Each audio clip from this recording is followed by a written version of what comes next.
train? Ah, moi je m'appelle Laurent, je suis un youtubeur. Je fais des petites vidéos YouTube pour savoir ce qu'ils pensent les gens. D'accord. Parce qu'aujourd'hui on nous parle de tout et de rien, mais il y a un sujet on ne nous parle pas. C'est qu'un jour ou l'autre, vous et moi, on va mourir. Ça, oui, c'est vrai. On n'en parle jamais de ça. C'est vrai, Moi, très rarement. Je travaille en soins palliatifs, moi. Ah oui, bah alors vous êtes bien placé pour savoir que je vous dis pas de bêtises. C'est vrai. Non, parce qu'on est dans une société où on cache la mort en fait. Avant, les grands-parents, on vivait tous dans la même maison et bon, on voyait la mort pratiquement, pas tous les jours, mais vous voyez ce que je veux dire. Mais aujourd'hui, ben voilà, il y a des endroits pour les soins palliatifs, il y a des maisons de retraite, et pourtant on meurt. Alors la grande question, où est-ce qu'on va? Est-ce qu'on va quelque part? Tiens, ben vous qui voyez des gens pratiquement partir quoi, à la dernière minute, il y a des gens, vous avez des témoignages, des gens qui savent où ils vont, des gens qui vous disent quelque chose, des gens qui... Non, j'ai pas eu ça. J'ai pas eu de dialogue autour de... Ou alors ils sont vraiment malades en fait, c'est pas... Ils sont très malades, les gens que je vois mettre. Ouais. Enfin, que j'ai vu, parce que je travaille plus. Mais... Non, sur la question de l'après, j'en ai pas entendu grand-chose. J'avais pas eu l'opportunité. Des patients, en tout cas. Et vous pensez quoi alors? C'est une très bonne question. Oui, non mais voilà, il faut y penser parce qu'on y va tous, hein. Moi, je pense que... Je sais pas. Vous avez une croyance, une religion, quelque chose? Oui, j'étais très croyant pendant longtemps. Et alors, qu'est-ce qui s'est passé? Eh ben, bonne question. Comment ça se fait que vous croyez en quoi? J'étais très intéressé par la spiritualité pendant longtemps. Alors, on croit en quoi? Je sais pas trop. Je croyais en après, je croyais en Dieu, je crois toujours en Dieu. Je crois toujours en l'après, je crois toujours... Mais c'est difficile de... Je me suis plongé beaucoup et je pense que je m'y plonge un peu moins maintenant. Ah, Peut-être que j'ai d'autres priorités, je sais pas, mais ça, c'était très intéressant. alors peut-être que c'est pas un accident que je vous rencontre. Vous êtes youtubeur de quel... Eh oui, vous voyez. Moi, ce que je crois, c'est que quand on meurt, on va être jugé par rapport au bien, au mal qu'on a fait. C'est une vision chrétienne, c'est ça? Oui, moi je suis chrétien, mais attention. Il y a beaucoup de mauvaise compréhension au sujet des religions. Oui, tout à fait. Mais moi, je suis pas anti-religieux du tout, au contraire. Eh ben moi, je suis anti-religieux. Vous êtes anti-religieux? Enfin, je m'explique. Pour moi, la religion, ce sont des hommes qui se sont autoproclamés représentants de Dieu sur terre pour dominer sur les autres hommes. Oui. Quelle que soit la religion, il n'y en a pas une qui est mieux que l'autre. Maintenant, comme vous avez dit vous-même, ça n'empêche pas que Dieu existe. Et pour moi, Dieu n'est pas religieux pour la simple... au sens qu'on lui donne aujourd'hui, hein, du terme religieux, mais parce qu'il nous a tous fait uniques. Vous vous rendez compte que depuis que les hommes existent, il n'y a jamais eu deux hommes pareils? C'est vrai. Deux hommes qui ont eu la même vie? C'est vrai. Non mais c'est fou. Oui, c'est fou. Et ça montre quoi en fait? Que ce que Dieu veut, c'est peut-être pas une religion où tout le monde est pareil, où tout le monde pense pareil, où tout le monde fait la même chose.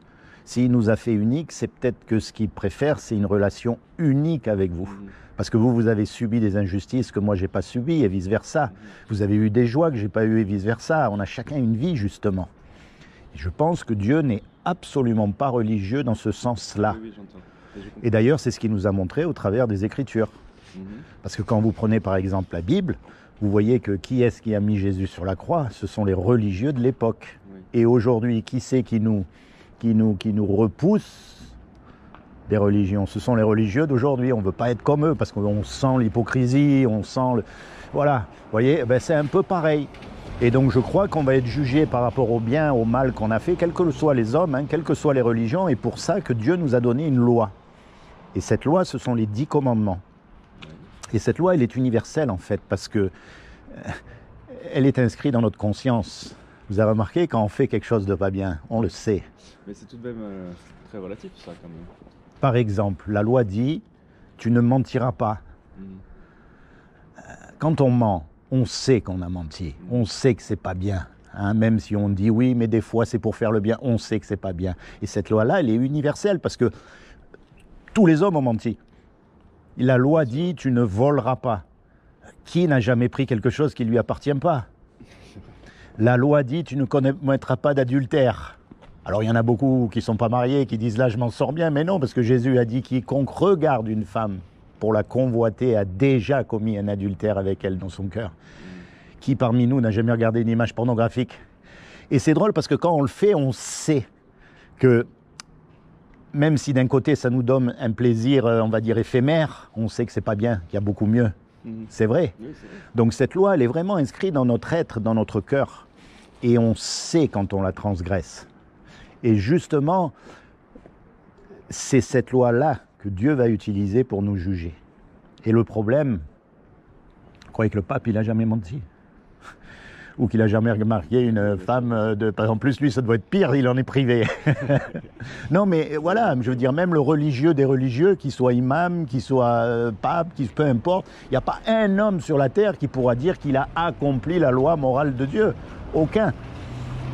Et ça nous met dans une mauvaise position, parce qu'en fait, quand on meurt et qu'on est jugé par cette loi, ben Dieu ne va pas avoir d'autre choix que de nous déclarer coupables.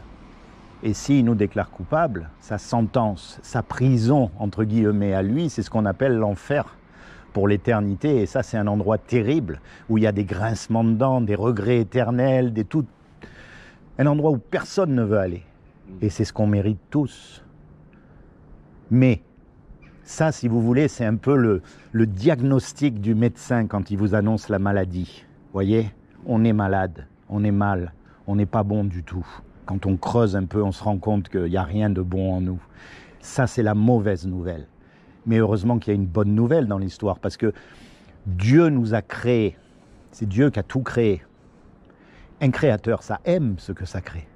Un musicien, il aime sa musique. Un cuisinier, il aime les petits plats qu'il fait. Vous savez, Dieu, c'est une simplicité enfantine.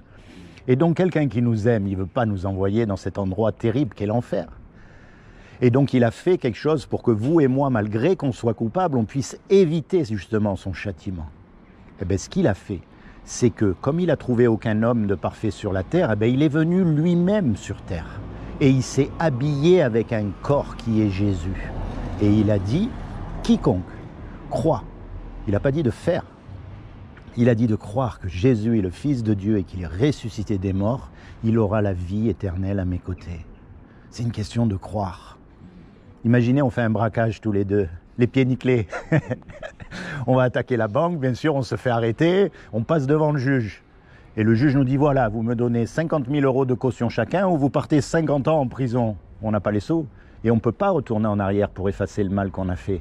Et on ne peut pas dire non plus au juge, monsieur le juge, vous êtes un bon juge, vous êtes miséricordieux, vous êtes plein d'amour, je vous promets, je ne recommencerai pas. On ne peut pas. Il faut que l'amende soit payée. Et puis il y a un homme qui arrive, qu'on ne connaît même pas, et qui paye l'amende à notre place. Le juge, il est satisfait, l'amende, elle a été payée. Et nous, malgré qu'on est coupable, on est libérés. Eh bien, c'est exactement ce que Jésus a fait pour nous à la croix. Voyez ? Et tout ce qu'on a besoin de faire, c'est se l'approprier pour nous. C'est-à-dire à le croire.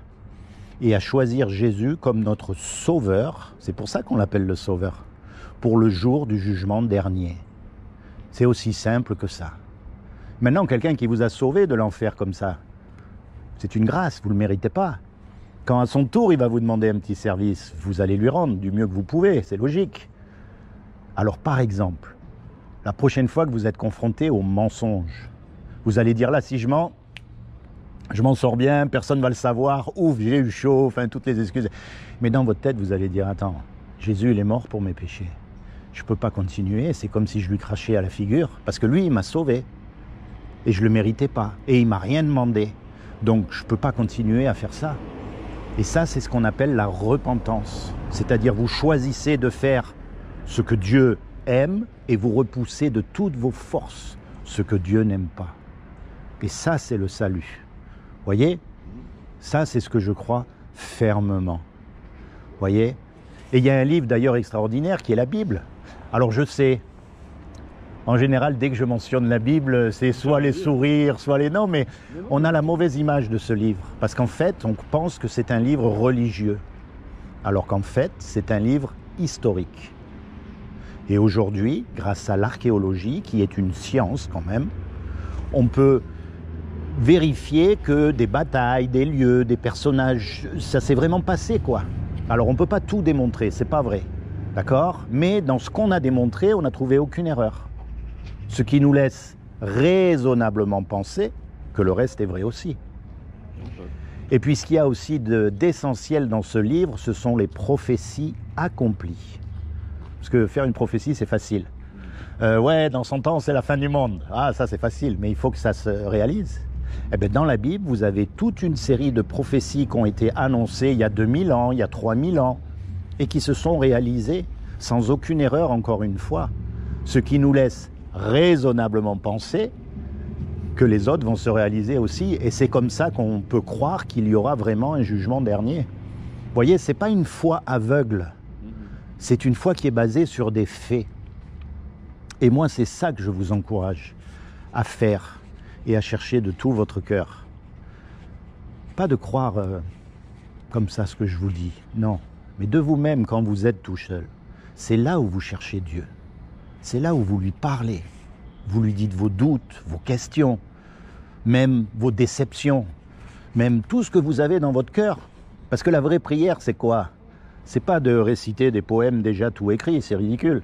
Non, c'est d'ouvrir votre cœur à Dieu. Et il n'y a que vous qui savez ce qu'il y a dans votre... Moi, je ne peux pas prier, on va dire, à votre place. Vous voyez? Et ça, pour moi, c'est ce que je partage parce que c'est ce que je crois être la vérité. Et je veux que tout le monde soit sauvé. C'est pour ça que je vais dans la rue et que je vous accoste et que je vous dis, voilà, attention, un jour on va mourir et on ne sait pas quand on meurt. Regardez Naël, le petit jeune là. Il est parti le matin, il ne savait pas que le soir, il ne rentrerait pas chez lui. Hein. Bien sûr. Et c'est pour ça qu'il faut être prêt parce que, après on ne revient pas. Après c'est trop tard. Alors quel est le but de la vie? S'enrichir, travailler, faire des enfants, enfin toutes des bonnes choses, hein, je ne critique pas, mais on meurt quand même. Que l'on soit dans une galère, malade, en pleine santé, on meurt, ça s'arrête. Mais après, ça ne s'arrête plus. Donc pensez à ces choses, mon ami. Pensez à ces choses, voyez. Oui, tout à fait. Remettez-vous un peu dans les... Vous laissez pas attirer par... voyez. Retournez, c'est important ces choses. Dieu n'est pas religieux. Dieu n'est pas dans une religion. Dieu, il est dans votre cœur si vous l'invitez. Voyez. Oui, je suis d'accord. Tiens, en souvenir, je vais vous laisser quand même un petit souvenir de moi parce que vous savez que les paroles... Elles s'en vont, mais les écrits ils restent. Ça s'appelle le sceau. C'est vous qui l'avez écrit? Oui. Et c'est... Oui, mais j'ai pas tout écrit. Par exemple, vous avez au milieu l'évangile de Jean, vous voyez. Bon. Et c'est ça, c'est ma dernière question. Est-ce que vous sauteriez d'un avion sans parachute? Non. Bien sûr que non. Et non. Et pourtant, un jour, vous et moi, on va sauter dans la mort. Est-ce qu'il n'y aurait pas un parachute pour sauter dans la mort? Et est-ce que ce parachute, ça ne serait pas tout simplement Jésus? Alors, pas ce qu'on en a fait, parce qu'aujourd'hui, vous avez remarqué, tout le monde connaît Jésus. Vous avez le Jésus des catholiques, vous avez le Jésus des protestants, vous avez le Jésus des mormons, des témoins de Jéhovah, même les musulmans connaissent Jésus, tout le monde connaît Jésus. Mais quand on regarde l'état du monde autour de nous, il y a une petite contradiction quand même. Vous voyez? Non, moi je vous parle du Jésus de la Bible. Vous lisez la Bible. Et c'est comme ça que vous connaissez le vrai Jésus de la Bible. Tout le reste, bon voyage. Merci. Bon voyage. Merci. Ciao, ciao.